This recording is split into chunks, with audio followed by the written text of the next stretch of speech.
अस्सलाम वालेकुम viewers, welcome to daily success by K. इस वीडियो का टॉपिक होगा system of checks and balances in USA constitution. तो जो चीज़ें हमने डिस्कस करनी है, सबसे पहले इंट्रो देखेंगे, फिर हम देखेंगे लेजिस्लेटिव ब्रांच।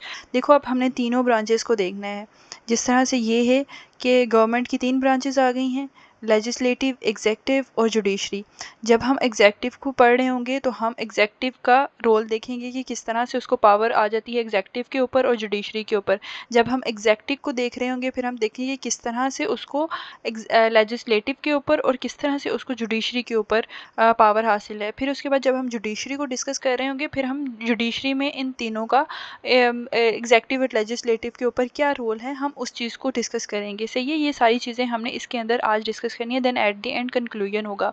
क्वेश्चन आपने उसी तरह प्रिपेयर करना है। पहले इंट्रो आपने यूएसए कॉन्स्टिट्यूशन का दे देना है, फिर उसके बाद कॉन्स्टिट्यूशन क्या है, इंपॉर्टेंस थोड़ी सी उसके बता के, फिर आपने चेक्स एंड बैलेंसेस होते क्या हैं, फिर उसके बाद आपने उनकी इंपॉर्टेंट बता देनी है। ठीक है, ये वाली जो चीज़ें लिखी हैं, फिर उसके बाद आपने इन सारी चीज़ों की तरफ आना है। ये आपको मैं इसलिए याद कराती हूँ कि आपने हर क्वेश्चन के अंदर ये चीज़ें करनी है।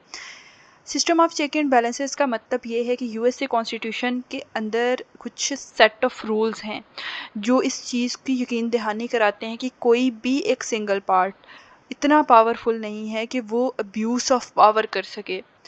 पावर्स डिवाइड की गई हैं 3 हिस्सों के अंदर। लेजिस्लेटिव के अंदर, जिसके अंदर लॉ मेकर्स आपके आ गए हैं। एग्जेक्टिव के अंदर, जिसके अंदर प्रेसिडेंट आ गया है। जुडिशरी के अंदर, ठीक है, कोर्ट्स वगैरह आपके आ गए हैं।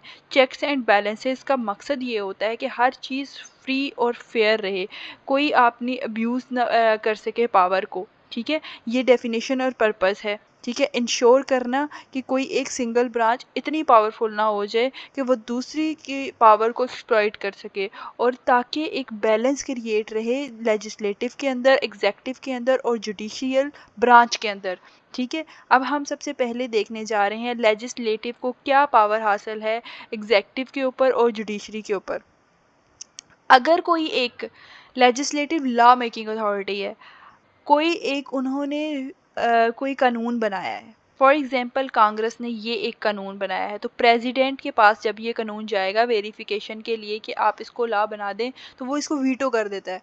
यानी ये जो लॉ इन्होंने बनाया है वो प्रेसिडेंट ने ख़त्म कर दिया, तो ये उसको दोबारा से ओवरराइड कर सकते हैं। दोबारा से कांग्रेस के अंदर वोटिंग होती है, 2/3 मेजॉरिटी अगर उसका साथ दे देती है तो वो लॉ बन जाता है। उनके पास इतनी अथॉरिटी होती है कि वो प्रेसिडेंट को रिमूव करवा सकते हैं, वाइस प्रेसिडेंट को या दूसरे फेडरल ऑफिशियल्स, अगर उन्होंने कानून के ख़िलाफ़ कुछ भी किया होता है। ठीक है, कंफर्म किया जाता है कि कौन कौन से फेडरल जजेस आएंगे, उनकी कंफर्मेशन की जाती है। सुप्रीम कोर्ट अपॉइंटमेंट के अंदर उन पावर डिफाइन की जाती है, सारी ये चीज़ें की जाती है। वैसे ये नीचे यहाँ पर मैंने कंप्लीट डिटेल के अंदर लिखा हुआ है, वो मैं आपको इसलिए बता रही हूँ ताकि आपके पास एक आउटलाइन रहे चीज़ों की। ठीक है, मनी कंट्रोल कांग्रेस डिसाइड कर सकती है कि पैसे जाएंगे किधर।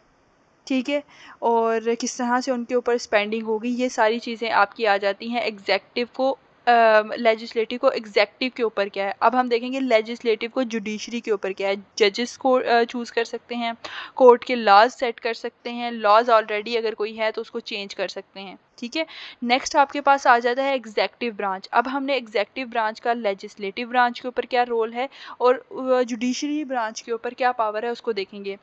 एग्जेक्टिव ब्रांच, प्रेसिडेंट कोई लॉ बन के आया है कांग्रेस से, लेजिस्लेटिव ब्रांच से, तो वो उसको वीटो कर सकता है, एक पावर ये।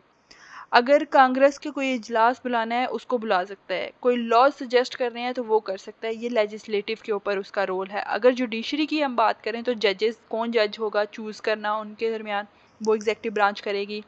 पनिशमेंट को चेंज करना है या किसी पनिशमेंट को रोकना है तो वो उसको कर सकते हैं। कोर्ट के आर्डर्स को फॉलो करा सकते हैं।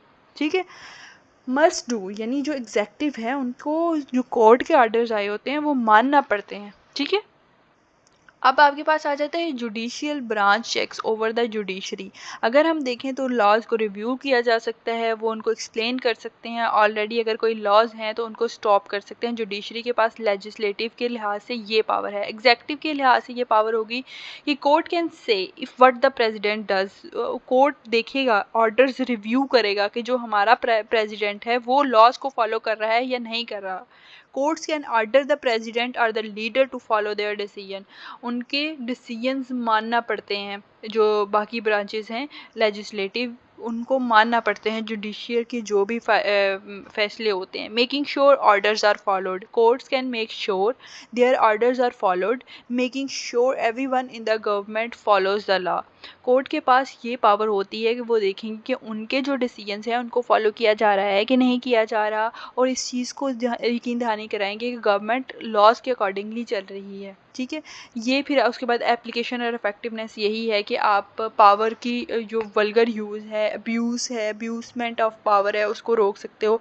हर किसी को फेयर जो है वो चीज़ें प्रोवाइड की जाएंगी, हर एक के साथ इक्वली ट्रीट किया जाएगा, किसी एक हाथ में पावर की कंसंट्रेशन नहीं होगी। इसके अंदर कोई ज़्यादा बात नहीं है, सिर्फ जो चीज़ें आपके पास ये हैं कि आप कितना लिख सकते हो।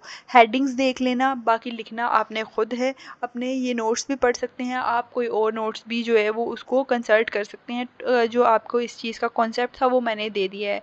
आई होप आपको चीज़ें की समझ आ गई हैं। इंशाल्लाह अब हम यूके के कॉन्स्टिट्यूशन को स्टार्ट करेंगे और विद इन 1 डे मैं उनको ख़त्म कर दूँगी इंशाल्लाह। अल्लाह हाफ़िज़।